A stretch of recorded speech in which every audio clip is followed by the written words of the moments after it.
It's story time. Story time. Let's read it story time. Story time. I'm geeked at story time.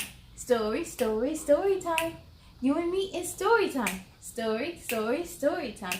Let's achieve. Hello and welcome to episode of Story Time with me, Kayla. I can't remember what episode this is. I'll have to check back and tell you later. Now, usually when I film, I use the natural sunlight. That's how I usually film. But it's 7 o'clock, 7:08 p.m. on Saturday. So ain't no natural sunlight. But that's okay.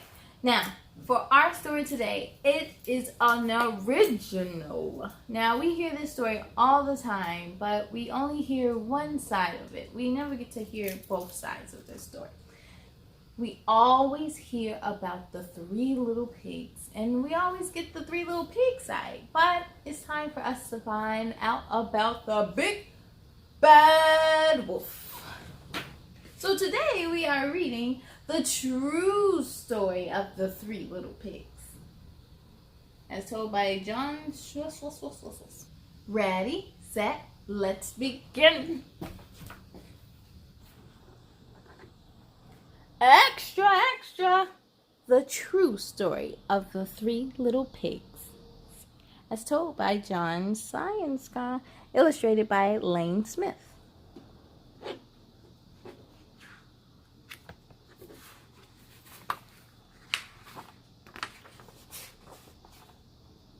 Everybody knows the story of the 3 little pigs, or at least they think they do. But I'll let you in on a little secret. Nobody knows the real story because nobody has ever heard my side of the story.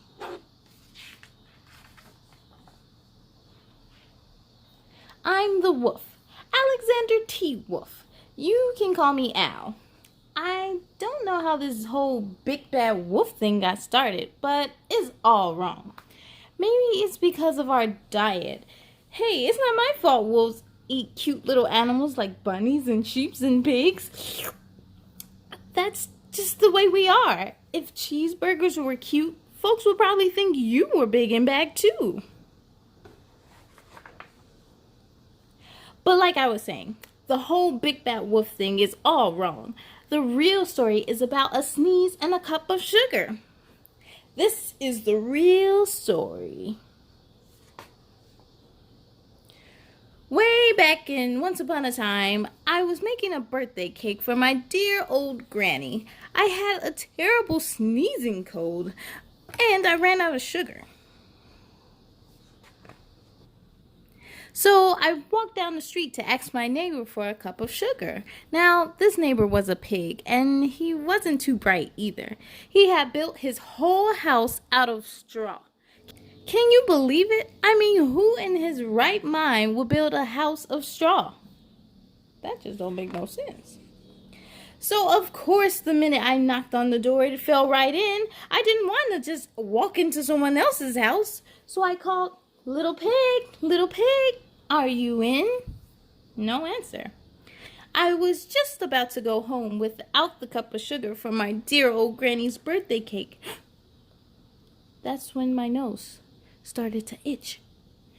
And I felt a sneeze coming on. Well, I huffed and I snuffed. Achoo! And I sneezed a great sneeze. And you know what? The whole darn straw house fell down. And right in the middle of the pile of straw was the first little pig, dead as a doorknob. He had been home the whole time. It seemed like a shame to leave a perfectly good ham dinner lying there in the straw, so I ate it up. Think of it as a big cheeseburger just lying there.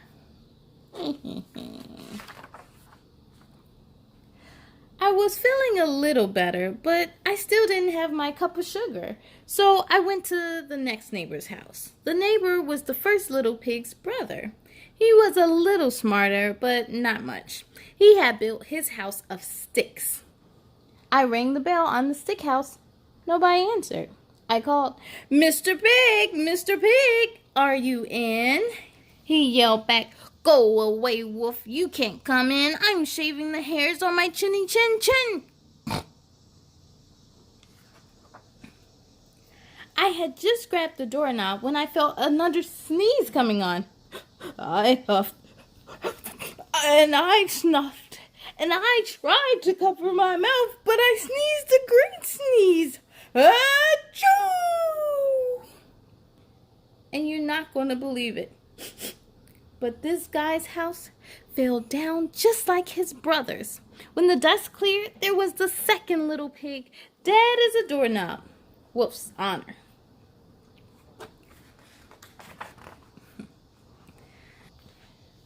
Now, you know, food will spoil if you just leave it out in the open. So I did the only thing there was to do. I had dinner again. Think of it as, a second helping. I was getting awfully full. But my cold was feeling a little better. And I still didn't have my cup of sugar for my dear old granny's birthday cake. So I went to the next house. Yeah. This guy was the first and second little pig's brother. He must have been the brains in the family. He had built his house of bricks. I knocked on the brick house. No answer. I called, "Mr. Pig, Mr. Pig, are you in?" And do you know what that rude little porker answered? "Get out of here, Wolf. Don't bother me again." Oh, I was flabbergasted. Talk about impolite. He probably had a whole sack full of sugar, and he wouldn't give me even one little cup for my dear sweet old granny's birthday cake. What a pig. I was just about to go home and maybe make a nice birthday card instead of cake when I felt my cold coming on.